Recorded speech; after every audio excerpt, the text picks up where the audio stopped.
Muito bem, então, gente, boa noite. Vamos dar início à nossa reunião. Hoje quem vai fazer a apresentação é a nossa doutoranda Bruna Frata.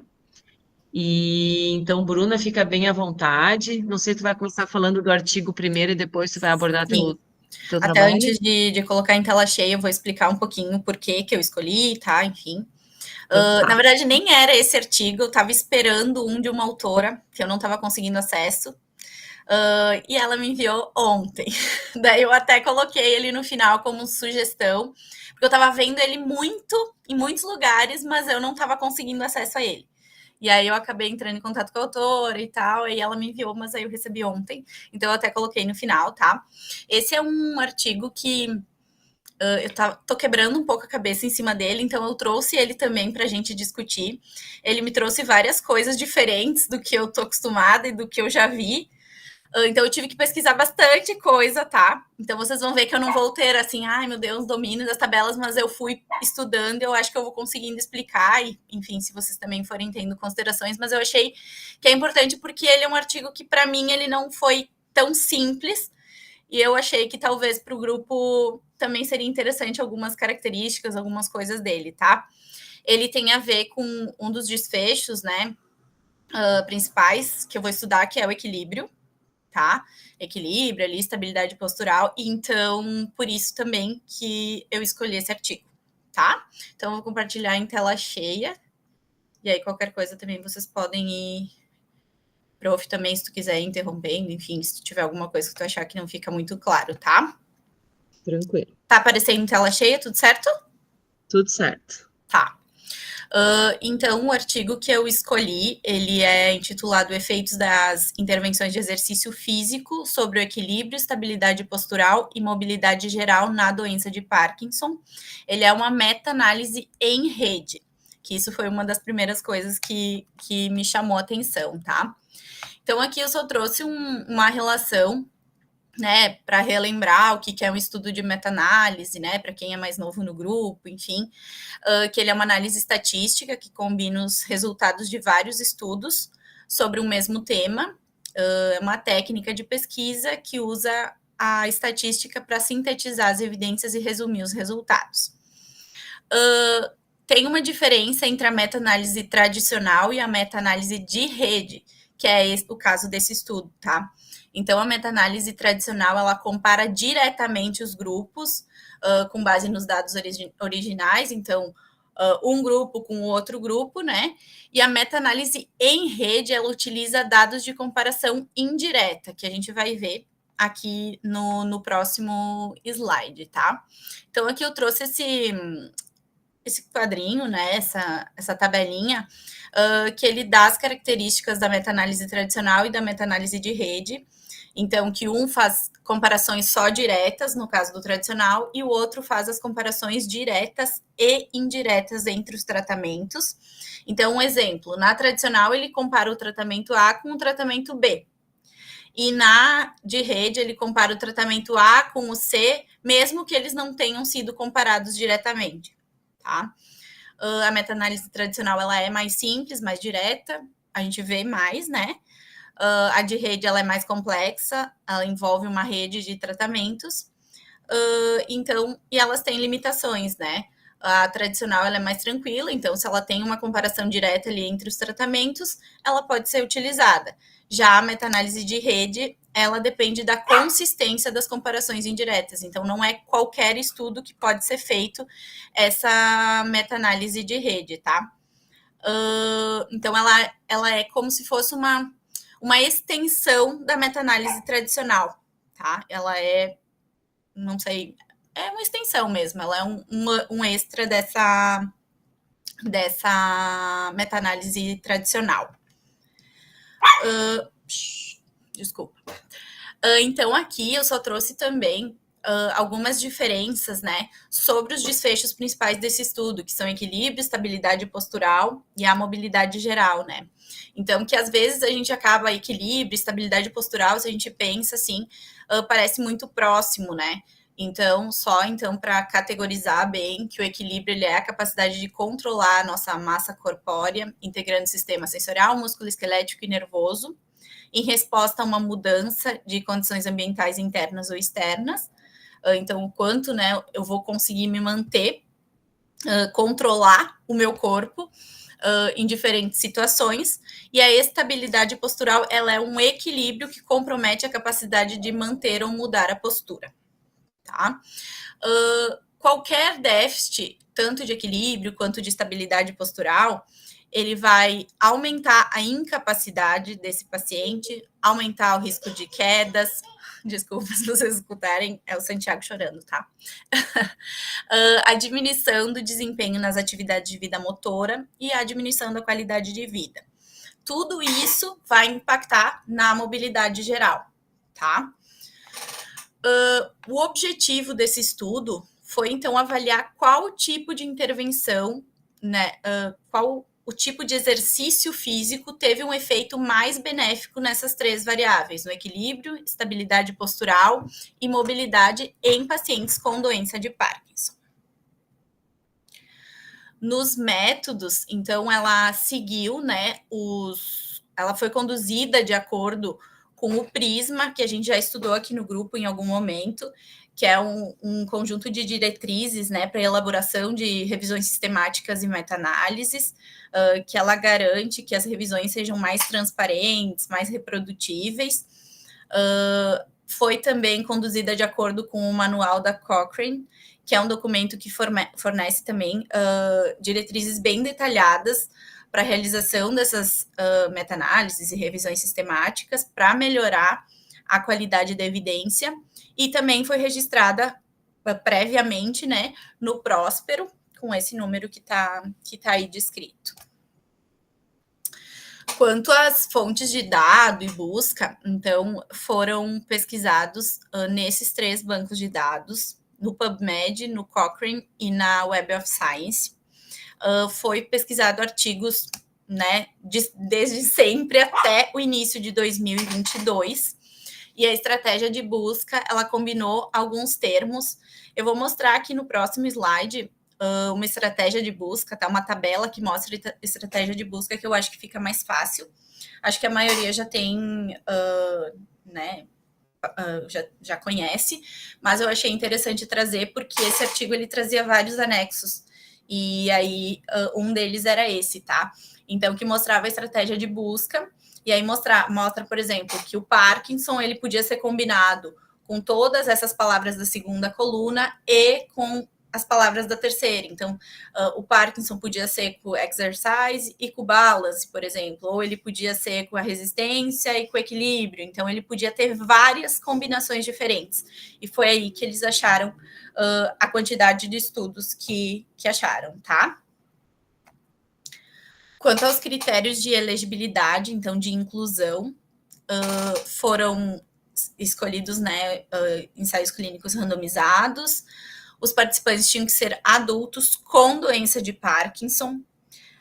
Quanto às intervenções, então, intervenções estruturadas de exercícios físicos comparados com outra intervenção, ou uma intervenção controle, então sempre tinha que ter uma comparação ali entre exercício, entre terapias. E o tipo de desfecho, de resultado, então eles usaram 4 instrumentos, né? A ABC, a BBS, o Mini Best Test e o TUG, para avaliar a questão de equilíbrio, mobilidade, estabilidade postural. Essas escalas, eles justificam que elas foram escolhidas porque elas são as mais utilizadas para avaliação desses 3 desfechos. Como critérios de exclusão, então, pessoas saudáveis, nos grupos de intervenção ou controle, então não poderia, tá? Todos os participantes tinham que ter doença de Parkinson. Os estudos que não relataram dados suficientes para realizar uma análise estatística, os que incluíam grupos submetidos a intervenções semelhantes que não podiam ser categorizadas em diferentes categorias, os que tinham um design de crossover, ou que não tinham um resultado, né, descrito do final do primeiro período, e só foram incluídos aqui estudos em inglês e espanhol. Aqui, nos tipos de exercício que foram incluídos, foram 8, tá? Aqui eu tô em 7, mas vocês vão ver que o treinamento sensório-motor, ele foi dividido em 2. Então, o treinamento sensório-motor, ele teve foi incluído o sem resistência e o com resistência. Tivemos exercício de resistência, exercícios aeróbicos, dança, os alternativos, que pegava ali o yoga, tai chi, intervenções com suporte de peso corporal e exercícios especificamente de equilíbrio. Ali no sensório motor, então eles foram definidos como intervenções de exercício que melhoravam a estabilidade postural e desafiavam ali tanto o sistema sensório motor, né, o sensório quanto o motor, combinando exercícios aeróbicos, posturais, alongamento, relaxamento. Então, é uma junção de vários exercícios, tá? E aí, dependendo se esses exercícios tinham sido propostos com ou sem resistência, eles foram categorizados em 2 grupos diferentes. Então, nós tivemos 8 tipos de exercícios incluídos nesse estudo. Aqui, eu trouxe essa primeira tabela, que ela é uma representação, tá? Ela só fala dos estudos, assim, ela caracteriza os estudos. A gente vai ver que foram 86 estudos e eles caracterizam estudo por estudo, tá? E aí eles separam ali, dá para ver ali em cima, né? Por autor, país, qual foi o tamanho da amostra, a idade média, quanto tempo as pessoas tinham de doença, média, né? O estágio do Rouen-Yar, as características do exercício físico, em qual categoria daquelas 8 o exercício físico ele se encaixou, e o resultado, como que ele foi mensurado, por qual instrumento, né, por qual escala. Então, eles têm ali, né, quem leu o artigo viu que eles descrevem os 86 artigos dessa forma. Então é interessante, né? Porque a gente consegue até tirar algumas coisas dali, até para os nossos próprios estudos. Eu tirei alguns daí, inclusive, para ler sobre, né? Que vão poder complementar a discussão nos meus estudos. Falando de resultados, né? Então, foram 4.474 estudos, de acordo com aquelas buscas, com as palavras-chave, enfim. Desses 4.474, 86 foram incluídos, seguindo os critérios de inclusão e exclusão. Dos 86 incluídos, nós tivemos 4.693 indivíduos com doença de Parkinson participantes desses estudos, sendo que 3.206 em 133 grupos foram de intervenção e 1.487 em 60 foram um grupo controle. Lembrando que o grupo controle também tinha Parkinson, tá? Desses 4.693, 41% eram mulheres, com uma idade média ali, os participantes de 67,6 anos. Agora vocês vão ver que eu vou entrar nessa parte mais de resultado, depois eu vou voltar para essa parte de risco de viés, qualidade de evidência, mas aí eu vou expor junto com os resultados para não ter que ficar falando 2 vezes, tá? Aqui eu só trouxe uma figura do prisma, né, que é a figura padrão do prisma, que aí mostra de uma forma mais detalhada quais estudos foram incluídos, né, no Medline, no Web of Science, o que foi duplicado, enfim, toda aquela descrição mais detalhada de como foi essa busca. Quanto aos resultados ainda, né, eles apresentaram dentro dos resultados uma frequência que variou de 2 a 5 vezes por semana, com uma duração de intervenção de 1 a 4 meses e a duração do exercício de 30 a 120 minutos. Essas foram as diferenças, tá, encontradas entre os estudos. Quanto aos estudos as intervenções que mais foram encontradas nos estudos, os exercícios de equilíbrio acabaram sendo os mais estudados, né? Seguidos de treinamento sensório-motor sem resistência, depois com resistência, exercícios de resistência, e assim sucessivamente os outros, né? Mas esses 4 foram os principais e os que apareceram em um maior número de estudos. Desculpa. Quanto à análise de similaridade e consistência, então, esse estudo, ele verificou se as características iniciais das pessoas, né, eram iguais entre os grupos que fizeram diferentes tipos de exercício e os grupos que não fizeram nenhum tipo de exercício. Por que eles fizeram isso? Eles fizeram isso para ver se as diferenças no resultado elas estavam realmente sendo causadas pelos exercícios ou não estavam sendo causadas por características como idade, sexo, gravidade, tá? Então, foi feita essa análise de similaridade e consistência, que também acaba sendo para a qualidade do estudo, tá? Ali eu só coloquei uma observação que eles colocam, que teve, sim, alguns estudos que deram ali uma diferença, mas que não foi nada muito grave, né? E que, num geral, todas as comparações entre os estudos, elas foram consistentes.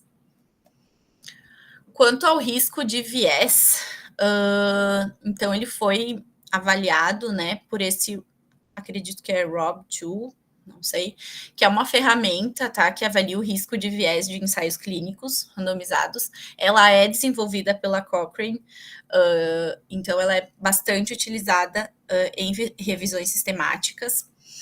Lembrando, né, que o viés ele é um erro sistemático, que ele pode acontecer ali na condução do estudo.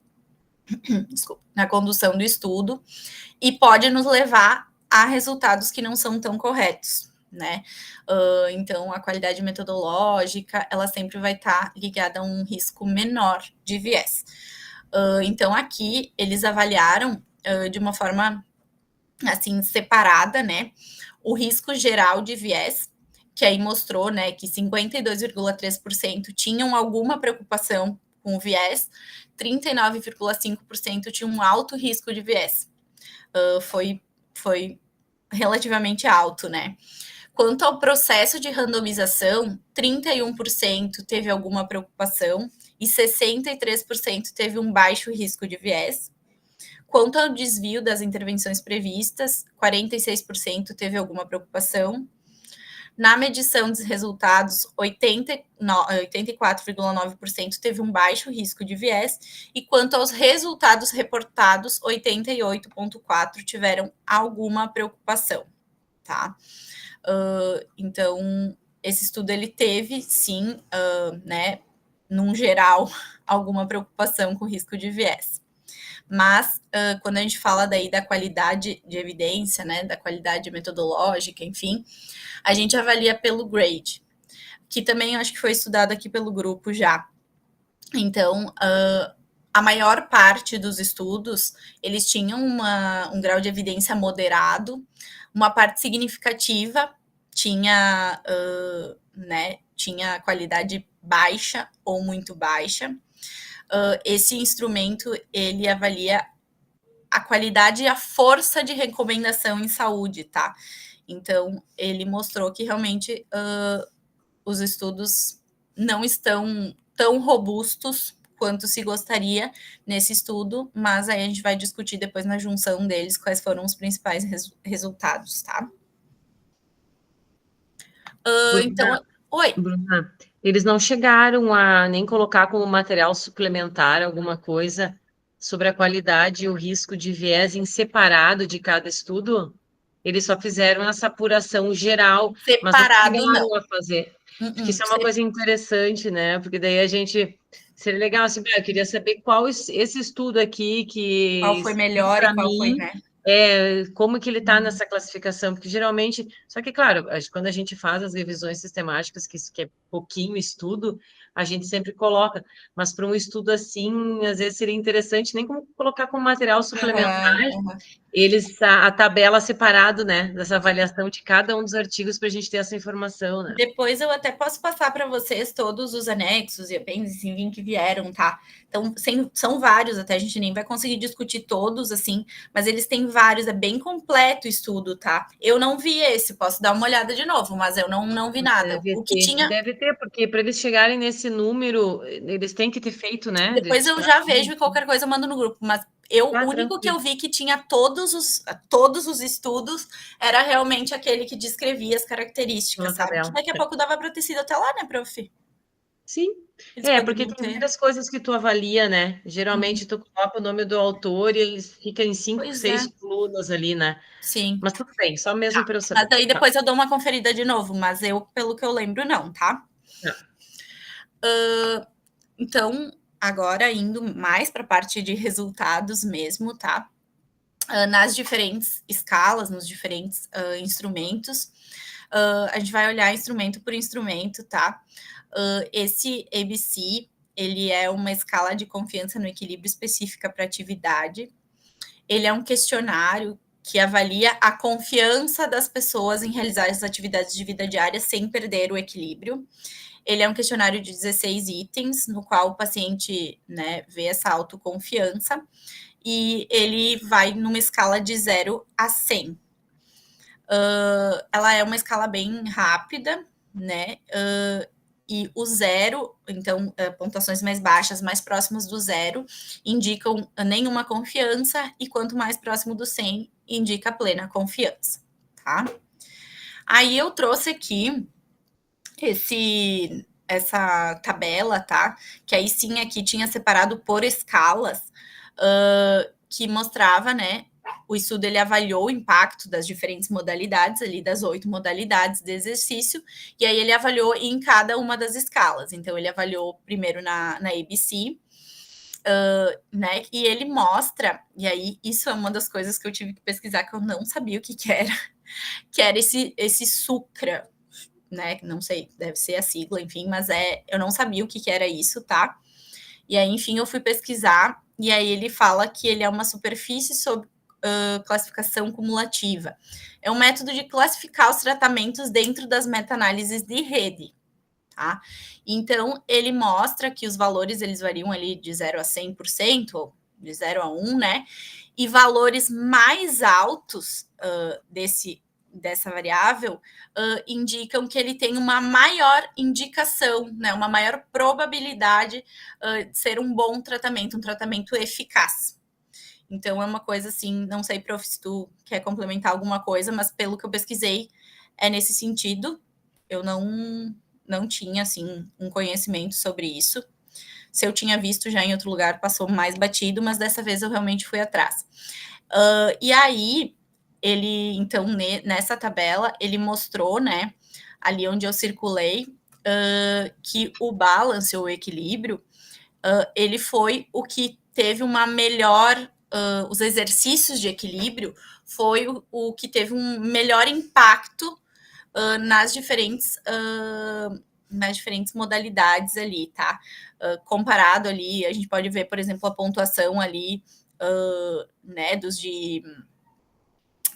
ali embaixo, dos de endurance, enfim, ele teve uma pontuação bem maior do que eles, então quer dizer que ele é muito mais indicado, segundo a escala ABC, para melhorar essas questões de equilíbrio, estabilidade postural e mobilidade, que são os 3 desfechos que a gente está estudando.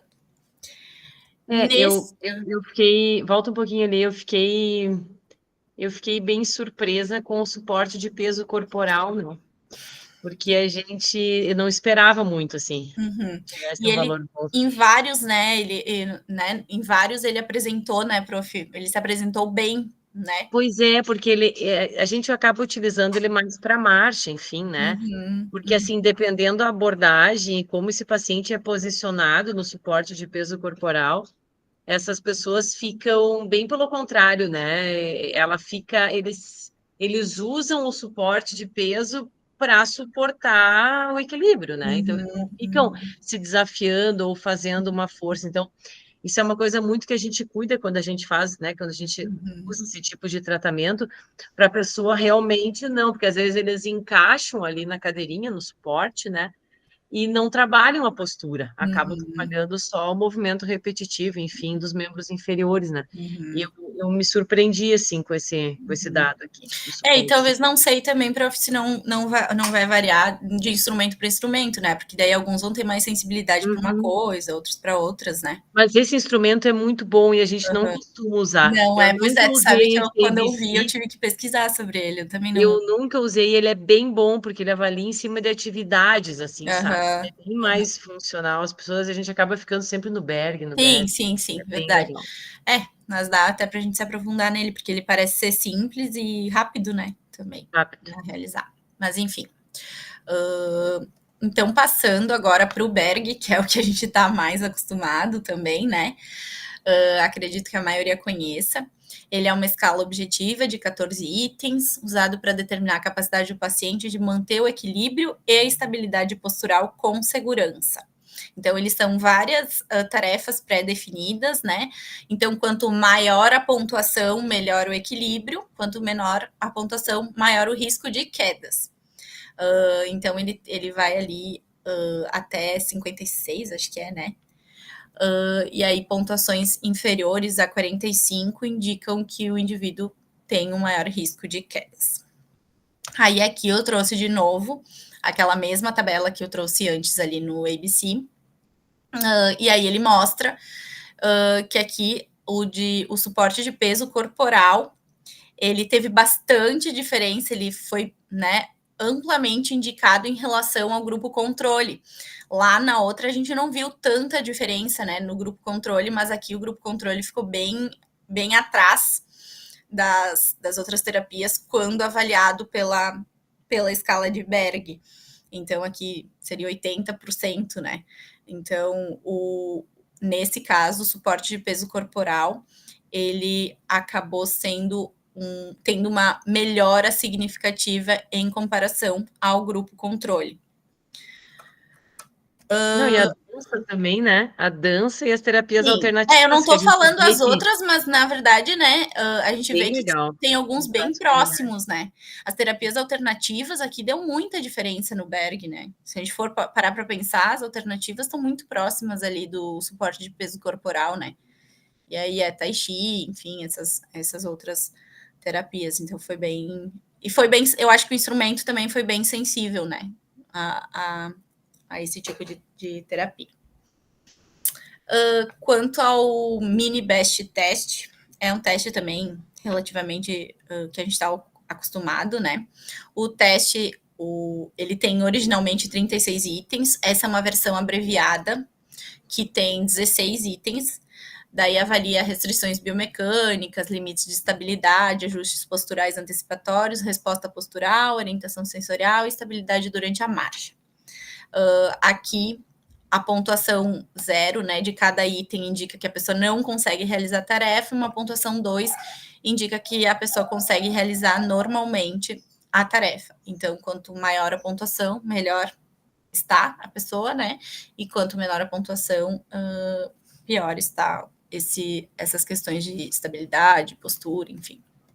E aí trago de novo a mesma tabela, e aqui, novamente, os exercícios de equilíbrio, né, eles acabam se sobressaindo.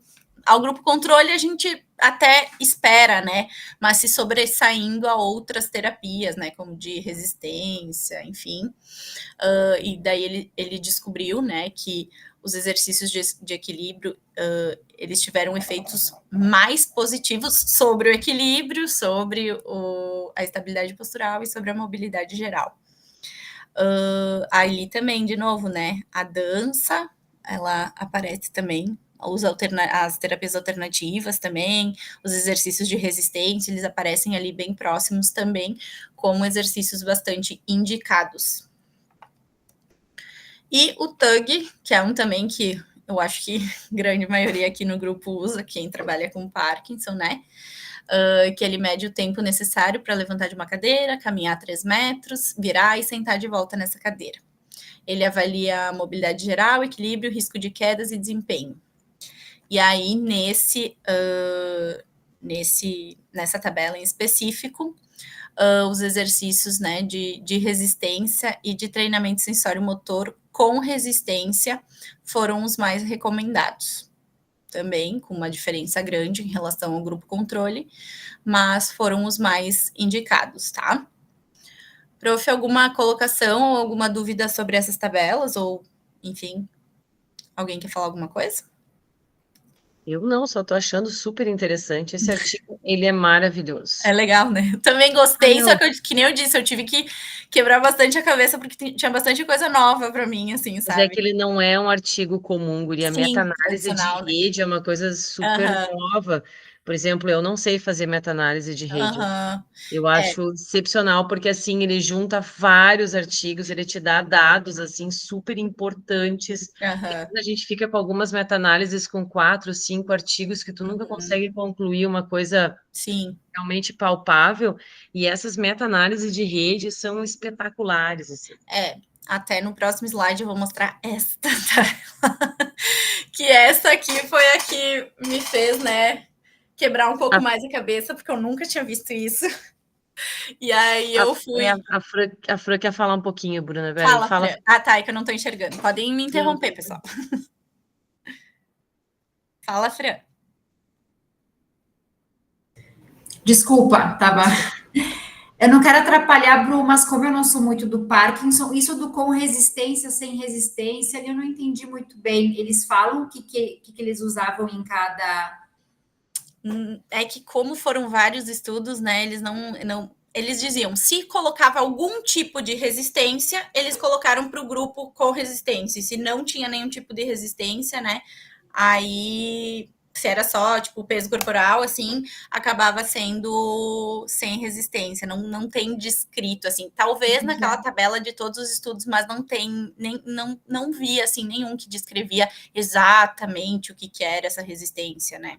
Mas deve ser peso, caneleira, essas Deve ser coisas. peso, provavelmente, né? É que depende do tipo de exercício, né? Mas deve ser caneleira, halter, enfim, coisas nesse tipo. Obrigada. Ou até os treinos de potência, enfim, devem entrar aqui, né, Bruna? E mas será que daí entra, prof, como É, não, com resistência? eu não sei como é que foi feita essa classificação deles, assim. E Sim, nesse sentido, eu agora foi até bem levantado pela Fran, assim, eu uhum. acho que eles especificaram um pouco essa parte, Pouco. assim, de como Aham. eles fizeram essa seleção e fizeram essa classificação, assim. Sim. É Só que, realmente claro, né? Claro, a maioria dos artigos, nem o próprio artigo às vezes demonstra, né, Fran, de uma é. maneira clara que tipo de resistência que Sim, usa, que sim, protocolo que sim. utilizou, o quanto que aumentou de Uhum. essa resistência que eles tanto falam, né? A maioria não controla isso, né? Sim, a maioria não. E então, e eles também não se aprofundaram, enfim, mas é isso aí, acho que utilizam qualquer tipo de resistência, seja Aham. É, ela. pelo que eu entendi foi isso, porque naquele primeiro que eu expliquei lá, eu lembro que eu li sobre isso, que eles falavam assim, se tinha alguma resistência, ele era classificado com resistência, se não tinha nada, era sem resistência, mas eles não diziam que tipos, né, eles simplesmente colocavam dessa forma.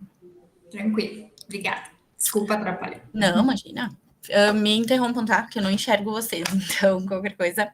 Aqui, então, essa tabela foi uma tabela bem diferente. Eu não conhecia, e eu quebrei a cabeça, daí eu tentei fazer umas montagens aqui para vocês. Vamos ver se eu consigo explicar de alguma forma, tá? Espero que vocês consigam entender e pelo menos tenham esse primeiro contato, tá? Ele trouxe também as variações ali dos testes, tá? Do ABC, do BBS, do Mini Best e do TUG. Eu puxei uma mais próxima, assim, que é do TUG. Eu puxo o TUG porque vocês vão ver que ele vai ser um instrumento forte no meu estudo, tá?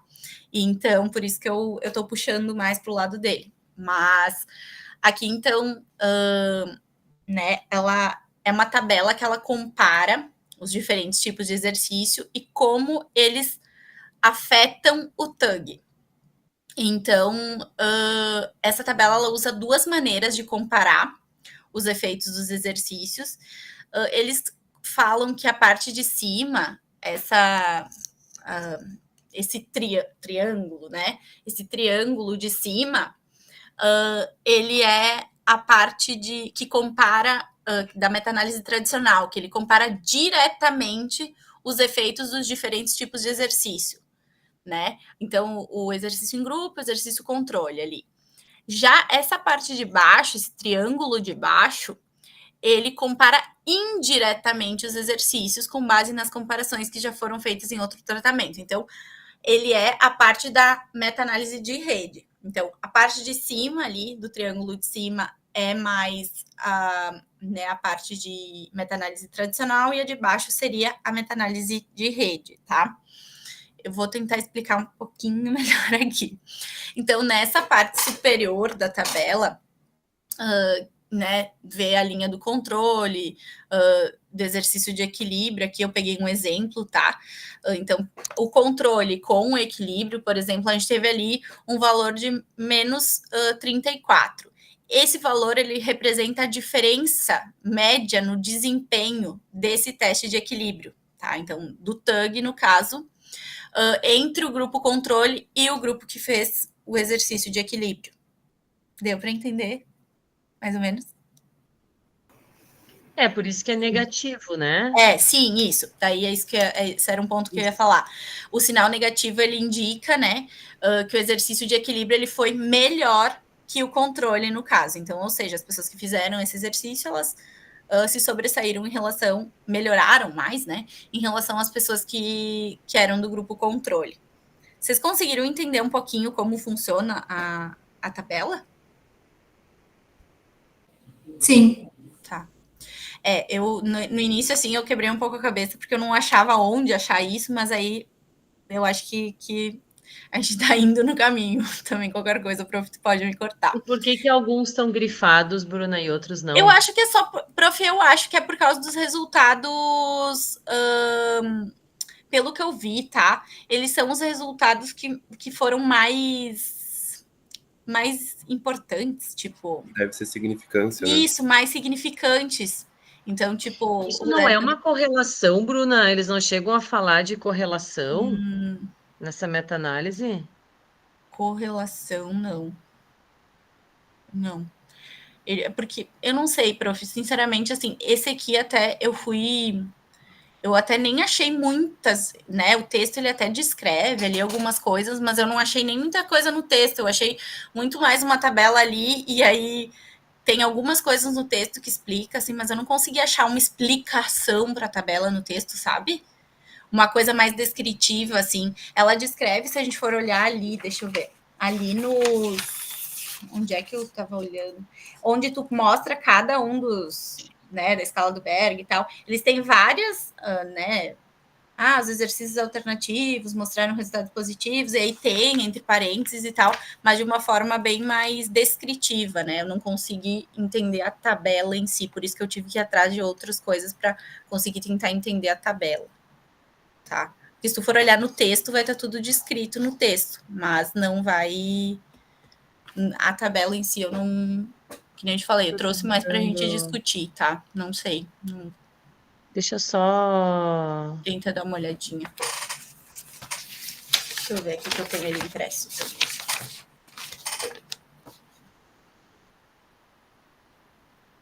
Diferenças médias combinadas em atividades físicas. Triângulo superior direito fornece as diferenças médias combinadas e comparações pareadas das meta-análises padrão. O que está em negrito é o que deu diferença. É o que deu diferença, né? Uhum. Tá. E aí. E cada uma, porque nesse triângulo tu faz uma comparação, que é bem aquele triângulo característico de quando tu faz aquelas correlações, né? Então, assim, ó, querendo ou não, é que é difícil porque eu não tô com a flechinha aqui. Sim. Mas ali nessa imagem que você está mostrando, por exemplo, comparando o controle com o alternativo, é aquele primeiro quadradinho ali que eu vendo, né? Depois ele faz o controle com o balance, que daí é aquele outro quadradinho lá em cima, menos 0,34, né? Depois eu acredito que o alternativo com o balance, eles também fizeram a comparação. Sim, foi feito quadradinho de baixo. Sim. Então, esse triângulo aqui de cima é aquela meta-análise tradicional que a gente faz. O triângulo de baixo é a meta-análise em rede, né? Pelo que eu tinha entendido, prof, esse que eu vou mostrar agora, essa parte de baixo, né? Seria a meta-análise de rede. Foi o que eu entendi. Isso, daí ele faz também aquela comparação ali. E aí aqui eu peguei o mesmo, né? O controle com o balance ali, para a gente fazer a mesma comparação, né? E aí ele mostra de novo, né? Que mesmo na comparação de rede, o exercício de equilíbrio ele foi mais eficaz no caso que o controle, que não fez nenhum exercício. O menos 42 ali de novo, né? O sinal negativo, ele diz que o exercício é mais eficaz. O exercício de equilíbrio ele acaba sendo mais eficaz que o controle. E ali ele fala também que, no caso do TUG, né, ele pode representar a diferença no tempo ou na pontuação no TUG entre os dois grupos. Ele fala mais nesse sentido aí, tá? Porque esses dados aqui, eles vêm ao encontro do que você mostrou ali naquelas outras Sim, tabelas, tá? sim, sim. E aqui, e a Katine colocou ali no chat, que a gente tem, lembra o tamanho do efeito, que ele tem que ser forte, moderado ou forte, né? Então, quando tu acha uma análise, quando tu acha uma diferença estatística, só não sei de cor agora, mas se ela é abaixo de 4, ela é fraca, de 4 é 6, ela é média, médio tamanho de efeito, alguma coisa assim, não sei de cor. Acima de 6 eu acho que é alta, uma coisa assim, depende do autor. Mas, então, aqui ele acaba mostrando qual é o tamanho desse efeito e o quão forte é essa nossa correlação, tá? Então, só foi uma maneira diferente de mostrar quais são as principais intervenções que mostraram esse tamanho de efeito mais forte, enfim, quando tu compara uma estratégia com outra. Sim. Que nem eu disse, assim, eu quebrei um pouco a cabeça, no início eu coloquei ali o valor, eu botei no errado, porque, né, dá uma confundida, assim, mas eu achei interessante também, eu acho que é uma forma, né, mas não é uma forma que a gente está tão habituado a ver, né. Porque que nem o TUG ele foi diferente, lembra? Que quais eram as terapias que mais ele se mostrou, né? Teve melhores resultados. Tinha sido As de terapias resistência. alternativas é de resistência e resistência com cure-se com resistência, né? Isso, exatamente. Que vai de encontro ali. Ele acaba mostrando esse Então, valor negativo e negrito. então, eles trouxeram também dessa forma, né? Essa tabela, tá? De cada uma das avaliações, das escalas, tá? E aí, enfim, eu trouxe direto aqui a conclusão, mas falando um pouquinho da discussão que eles fizeram, né? Aí eles fizeram essa discussão bastante sobre os exercícios de equilíbrio, que, né, já pelo nome, né, o exercício de equilíbrio, ele tende a melhorar o equilíbrio, a questão da estabilidade postural, da mobilidade, então ele foi o que se destacou em relação aos outros, né, e corroborou com vários estudos que eles descreveram ali na discussão. Eu até sublinhei aqui agora, eu estava relendo algumas coisas, né? E aí eles falam que o exercício de equilíbrio, ele visa exatamente o equilíbrio. Então, obviamente, né, quando a gente pega essa variável, ele acaba se sobressaindo em relação aos outros. E que também os exercícios de equilíbrio, quando eles são, né, propostos, normalmente eles integram, né, eles pegam 4 características da parte de controle postural, que às vezes outros exercícios não pegam, que é a parte de integração sensorial, ajuste postural, antecipatório, agilidade motor e limites de estabilidade.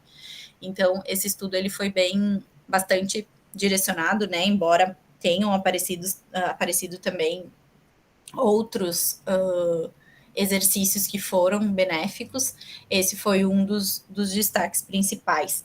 E aí, até a gente falou, né, da questão também da dança e dos exercícios alternativos também, que eles estão entre os melhores tratamentos, os mais indicados, que, né, até uma surpresa, de certa forma, em relação aos outros, né. E aí eles trazem ali estudos que falam sobre todos os tipos de intervenção que foram feitas, tá? Então, os resultados, eles mostraram do equilíbrio, que ele foi positivo para mobilidade, na modalidade de exercício físico, melhorou tanto equilíbrio, estabilidade postural, mobilidade, né? E mostrou também a questão das terapias alternativas, das intervenções com peso corporal, resistência. Então, ele mostrou que todos os exercícios eles têm em relação ao controle, né, eficácia, mas esses acabam se destacando, tá? Pessoal, agora eu vou entrar um pouco nos nossos estudos, no meu e no do grupo, assim. Eu não sei se vocês querem fazer alguma colocação, alguma coisa, prof. Até vou tirar aqui só para conseguir enxergar vocês. Alguma colocação sobre esse artigo? O que eu acho legal é que, assim, ó, por exemplo, o TUG, né, os melhores resultados foram bem voltados para exercícios de resistência, né? E quando a gente vê na maioria dos estudos que usam resistência, enfim, seja qual for, são geralmente artigos que abordam bastante membro inferior, né? E aí a gente vê como isso acaba influenciando diretamente um instrumento que tu precisa muito de membro inferior, né? Então o TUG, além de trabalhar essa parte de mobilidade, de equilíbrio, enfim, a gente sabe o quanto demanda do membro inferior desses indivíduos para realizar o teste, né? A gente consegue ver que esses exercícios mais voltados para resistência e que usam mais o membro inferior para o treinamento, enfim, como eles acabam tendo um resultado melhor quando tu traz o tanque, né? E aí, por exemplo, a dança a gente sabe, dança, tai chi, essas terapias alternativas, a gente sabe o quanto que exige do paciente bem esse controle de postura mesmo, né? A dança. Então, isso tu vê como reflete positivamente, né? Esse tipo de terapia, assim. Então, eu achei bem legal, até porque na discussão ele faz toda uma discussão embasada em cima do que cada Exatamente. o que cada instrumento que foi utilizado, o que ele mais recruta, enfim. Eu achei bem bom, assim, a Fica escrita nesse dele, né, sentido, né? prof? Ele explica muitas coisas, ele é bem completo, assim, né? Hum. Então, eu achei um artigo, assim, né, te faz pensar, mas ele tem as explicações ali, né? Às vezes de uma forma mais num lugar, depois no outro ele te responde o que ele queria dizer, mas eu achei ele bem completo. Eu acho que a grande conclusão que a gente tem que tirar é em relação à especificidade, né? Então, assim, se a gente quer trabalhar postura, a gente às vezes tem que promover exercícios que, né, pode ser até redundante falar, mas às vezes quando a gente está realizando um projeto, enfim, a gente peca às vezes no instrumento que a gente está utilizando e o tipo de intervenção que a gente está propondo, né? Que às vezes aquele instrumento não vai ser tão sensível para avaliar. Eu acho que esse artigo ele vem bem assim, apesar de não se aprofundar em certos pontos, mas eu acho que ele vem bem. Isso, até estava conversando com o pessoal semana passada que a gente se encontrou lá para fazer todo um treinamento do trabalho da Bruna e da Thaís, que até uns 10 anos atrás não passava no comitê de ética, quando você queria, por exemplo, eu quero trabalhar equilíbrio, tá? Então eu vou propor só exercícios de equilíbrio e eu vou usar um instrumento que avalie equilíbrio. Isso era algo antiético considerado, a gente não poderia fazer, né? Como é que vinha a resposta do CEP? É bastante óbvio que se você está querendo trabalhar equilíbrio, você está utilizando um instrumento que avalia equilíbrio e você está fazendo instrumento, né? Está aplicando uma terapia para trabalhar equilíbrio desses indivíduos. Então, é algo bastante óbvio, você está induzindo o resultado, né? Então, até um pouco tempo atrás, o Comitê de Ética barrava esse tipo de estudo, né? Graças a Deus, com o tempo, essas coisas foram o quê? As pessoas foram entendendo que se você quer trabalhar determinada coisa, você tem que fazer um exercício específico para isso. Então, essa parte da especificidade é uma coisa bastante nova, gente, né? Então, o CEP, ele acabava barrando esse tipo de trabalho que era bastante óbvio, né? Então, tudo tinha que ser meio entre linhas, assim. Então, é uma coisa bem interessante que hoje em dia é o que tem se focado, né? E é o que a gente quer. Se a gente quer aquele resultado, a gente tem que focar naquilo que a gente está buscando, né? Alguém quer falar alguma coisa, gente, do artigo? O pessoal leu o artigo? Alguém quer perguntar alguma coisa? Alguém quer fazer algum comentário? Você pediu do grupo controle, como que eles era um grupo que não fazia nenhuma atividade, né? Mas não tinha como controle, assim, não sei, me parece. Eu acho que não tem, que nem a gente, né? Não tem Só como não controlar faz, que não eles fazia não. atividade. Não tem como controlar. Eu acho que eles não faziam nada fora da pesquisa, né, prof? Mas. Não, acho que Né? isso já é uma coisa bem delimitada, assim, as pessoas seguem a vida É, com o que elas vinham fazendo, elas não saem da rotina delas. ela só não participa. Trabalho é um plus, né? Quando eles participam, e hoje e é o que a gente faz. os pacientes continuam fazendo as terapias que elas estão acostumadas. Quando elas entram na tua pesquisa, a tua pesquisa só soma aquilo. Mas tu não pode dizer para a pessoa, sai da fisioterapia agora e vem fazer a pesquisa comigo. Não, as coisas continuam. Então, o controle é nesse sentido, Fran. Continua o estilo de vida, mas às vezes não participa da intervenção a qual o trabalho está propondo. Que isso é uma coisa também que vem caindo, né? Sempre se propõe alguma coisa. E quando você quer, não, eu quero, para um grupo eu vou fazer uma intervenção e outra eu não quero fazer aquela intervenção.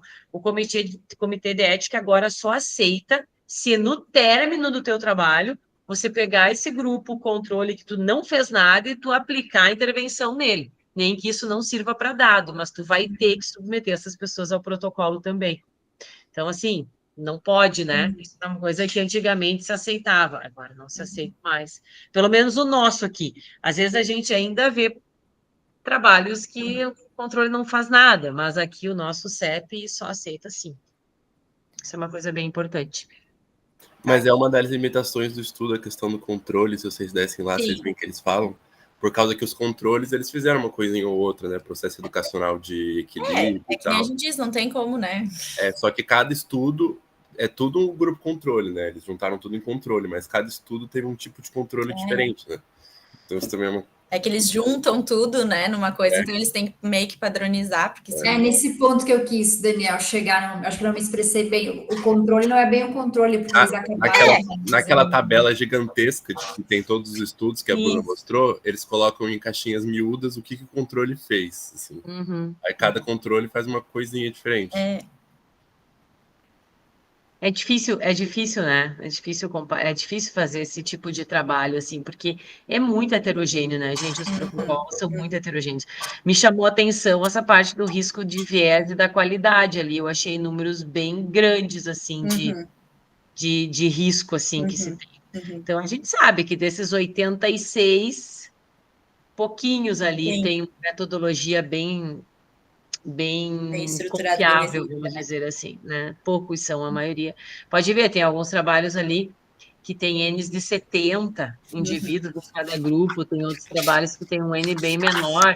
Então, assim, a gente está lidando com estudos bem heterogêneos, né? Eu acho que assim, ó, Pá, tu faz um trabalhão desses, né? Isso aí é um trabalhão, né? Que esse grupo fez. Eu acho que desse trabalho tinha que sair os melhores artigos, assim, que não apresentam risco de viés e nada, e quem sabe fazer um braço, sabe? E assim, poxa, até tu dizer, bah, dentro desse assunto a gente tem 10 artigos que são considerados ali padrão ouro nesse assunto. Até para chamar atenção, até para estimular os autores, assim, que fizeram, sabe? Eu acho que deveria sair alguma coisa, porque né, eles têm todos esses dados, né? É só uma questão de filtrar, né? Tati, eu acho que tinha A Tati Petenuso também, Alice. Oi. Não, é isso que o Daniel falou que eu ia dizer, mas também tem uma diferença, a heterogeneidade da questão da intensidade, da duração, né, das intervenções também, mas eu achei muito interessante esse artigo, eu nunca tinha visto dessa forma, essa apresentação, e ficou bem claro para mim, assim, sabe, Bruna, assim... Eu estava tentando entender, não estava difícil. Não, sabe que ontem, meu Deus, estava quebrando minha cabeça, assim, e eu botava num lado, botava no outro, e eu dizia, meu Deus, mas como é que eu vou explicar isso aqui?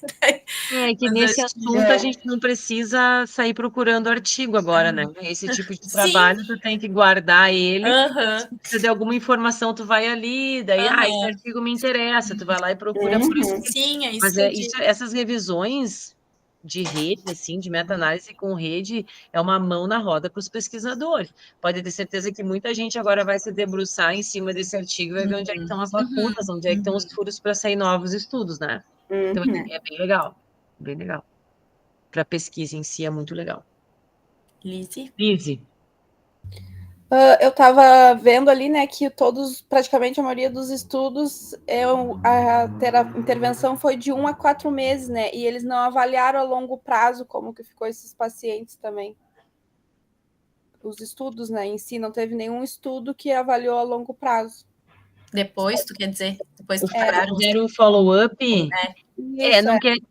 Eu não sei, essa parte eu não cheguei a prestar atenção, mas não quer dizer que nenhum estudo fez, Lise. Às vezes, essa meta-análise não se prendeu no follow-up, tá? tá. Eles pegaram só o resultado pré e pós, né? Só o corte, né? Isso. Eles fizeram só esse recorte, porque é impossível, desses 86 estudos, ninguém fazer follow-up. Com certeza Sim, muitos sim. fizeram, mas o recorte da meta-análise não foi avaliar o follow-up, eles avaliaram Tá. o pré comparado ao pós, tá? Tá. Eu acho que eu vou continuar aqui rapidinho só para falar a relação que eu fiz ali, e aí depois, se tiver mais alguma dúvida, a gente finaliza, tá? Então, só para quem não... Deixa eu compartilhar aqui. Só para quem não conhece muito do que eu estou estudando, eu com as gurias, né? Lise, Jéssica, prof, enfim, o pessoal da URGS e mais alguns que nos ajudaram. Então, a gente publicou um estudo protocolo, tá? Foi junto com a Fernanda e com a Andressa, foi um projeto até do mestrado, enfim, né? E a gente pegou junto ali, eu até coloquei ali o QR Code, se alguém quer procurar, ou depois eu posso enviar no grupo também. Esse foi um estudo que já foi publicado, tá? Que foi os efeitos, então, da terapia aquática e da terapia em solo, né? Na capacidade funcional dos indivíduos com Parkinson. Ele foi um estudo anterior ao ensaio clínico, tá? Então, aqui só eu trouxe o resumo só dele. Ele teve o objetivo de desenvolver e avaliar os efeitos dos 2 protocolos de exercício, tanto em água quanto em solo, que enfatizavam a musculatura extensora da coluna, sobre a capacidade funcional em indivíduos com e sem doença de Parkinson do tipo rígida cinético. Então, aqui sim a gente teve um grupo que fez, né, ambos os grupos, né, fizeram a terapia em água e a terapia em solo, mas nós tivemos um grupo Parkinson e um grupo idosos saudáveis, tá? Foi uma única intervenção. Então, eles faziam as avaliações, faziam uma intervenção, né? Enfim, o protocolo ali dos exercícios, e depois eles voltavam e faziam a reavaliação no mesmo dia, tudo no mesmo dia, tá? E aí, as gurias avaliaram o pré e o pós, tá? E mesmo assim, sendo no mesmo dia, uma única intervenção, foram observados resultados, né? Legais, assim, melhorias significativas nos parâmetros de capacidade funcional após as intervenções, né, tanto nos indivíduos com doença de Parkinson quanto os sem, né, mas ele mostrou principalmente ali um aumento nas repetições em alguns testes, redução do tempo ali no TUG, né, que é uma coisa que a gente discutiu bastante. Então, essa única sessão já foi bem importante para a gente ter um parâmetro de como iria ser o nosso ensaio clínico, tá? Então, eu trouxe aqui só as imagens, tá? Essa sou eu. Mas foi no artigo mesmo, a gente colocou essa imagem com todos os exercícios, descrevendo bem certinho os exercícios e as variações, tá? Eles tinham variações do mais fácil para o mais difícil, eram 3 variações. Então, a gente fez essa parte do solo e essa parte da água, tá? Então, foram esses exatamente os exercícios que foram feitos nesse estudo protocolo que foi publicado já. Agora, a segunda parte, que é a parte, né, principal, diríamos, do meu doutorado, que é o ensaio clínico randomizado, tá? A gente tem muitos objetivos dentro dele, tá? Ele é um estudo bem grande, a gente usa muitos instrumentos, mas eu tentei colocar aqui o que vai ser, principalmente agora, o que eu vou estudar né, depois dos resultados que a gente teve. Então, vai ser principalmente identificar, né, os efeitos da fisioterapia solo e água no equilíbrio e capacidade funcional, ali pelo TUG, o equilíbrio estático e dinâmico pela escala de Berg-Homberg, a oscilação postural, né, por meio da estabilometria e os dados cinemáticos da marcha através do Vico. E aqui nós tivemos só grupo Parkinson, a gente não tinha um grupo de idosos saudáveis como teve no primeiro estudo. Aí, só para vocês entenderem mais ou menos como é que foi feito, tá? eram feitas as avaliações, todas as avaliações. Aí, por exemplo, aplicava o protocolo de fisioterapia em solo 2 vezes por semana, durante 12 semanas. Era uma terapia em grupo, embora a gente tivesse um número de terapeutas grande para cuidar desses pacientes. Depois que eles faziam as 12 semanas, a gente reavaliava. Depois, daí veio a parte da fisioaquática, que também eram feitas todas aquelas avaliações novamente. A gente fazia o protocolo de fisioaquática, que foi o publicado, 2 vezes por semana, 12 semanas, terapia em grupo também, e aí foram feitas as reavaliações de novo. O que a gente pretende analisar, né? Aqui eu não sei nem se eu usei os termos corretos, né, prof, porque a gente ainda nem sentou para discutir, mas eu coloquei mais ou menos, tá? Que vai ser a comparação entre os grupos pré e pós-intervenção, e também a comparação das terapias solo e água, a comparação do sujeito com ele mesmo, pré e pós-intervenção, a comparação entre as terapias, né, e a análise dos desfechos, equilíbrio e marcha. Então, a princípio, agora a gente vai trabalhar primeiro com equilíbrio, né, e depois a gente tem esses dados da marcha também, que foram avaliados no VAICO. Então, por isso que, né, o estudo que eu trouxe, né, o que eu estou estudando, vai bem de encontro ao que eu estou estudando, tá? Aqui eu só trouxe para vocês 2 sugestões de leitura, que esse foi um dos que eu falei que era o que eu queria trazer, porque eu venho vendo ele bastante, tá, em alguns estudos, né, que ele fala sobre exercícios em grupo comparados com exercícios individuais. E aí ele fala, né, na conclusão ali, ele fala que foi bem benéfico os exercícios em grupo em relação aos exercícios individuais. Que claro que é melhor que a pessoa faça alguma coisa do que não faça nada, mas que os exercícios em grupo realmente tiveram foi uma melhora significativa nos pacientes. E é uma coisa que, às vezes, é inevitável, né? A gente não tem tempo, às vezes, de fazer uma terapia com cada paciente na pesquisa. A gente precisa fazer grupo. Então, eu achei esse artigo interessante também, porque ele fala dessa questão da terapia em grupo. E também eu coloquei esse aqui é um outro que vocês gravem, quem trabalha com Parkinson. Ele tem 360 páginas, tá? Mas ele descreve artigo por artigo, assim, bem detalhadamente, assim. Então, ele é um resumão, assim, parece até um fichamento de artigos, tá? Que ele é uma revisão sistemática e meta-análise também, que ele avalia ali os exercícios físicos em relação às pessoas com doença de Parkinson, e também ele tem, por isso que ele tem todas essas páginas, tá? Porque são vários estudos. E aí ele descreve, assim, um por um, todas as partes do estudo e tal. É bem legal, assim, para quem quer, para ter como um guia, assim, como um, né, para pesquisa, enfim, que nem a prof falou, para se debruçar em cima e ver vários estudos sobre esse assunto de exercícios físicos, que aí não pega especificamente equilíbrio, enfim, mas ele acaba pegando outras áreas também, que aí acaba abrangendo todos do grupo que trabalham com isso, tá? Eu posso até enviar também os links para vocês depois. Acho que era isso. Muito bem. Depois eu posso passar para vocês, porque aquele é bem legal. Bem legal. Porque ele tem várias são coisas. ótimos, e aí, né, tu acaba Pega sempre como um material de bolso, né? Não, porque aí tu vai pegando como guia, né? Bom, esse artigo é bom, vou ler, vou ver o que eu consigo, né, tirar dele, enfim, eu achei ele bem legal. Só que muitas páginas, né, não tinha como. E aí o artigo tem 60 e poucas páginas. E aí depois o restante é tudo o que descreve cada um dos artigos, assim. Bem mas legal. Mas é legal, assim, para quem quer dar uma pesquisada nos estudos, é legal. Muito bem. E aí, gente, alguma dúvida? Alguém quer falar alguma coisa? Até sobre o projeto, enfim, alguma coisa. A Bruna, ela tem até o meio do ano para defender, né?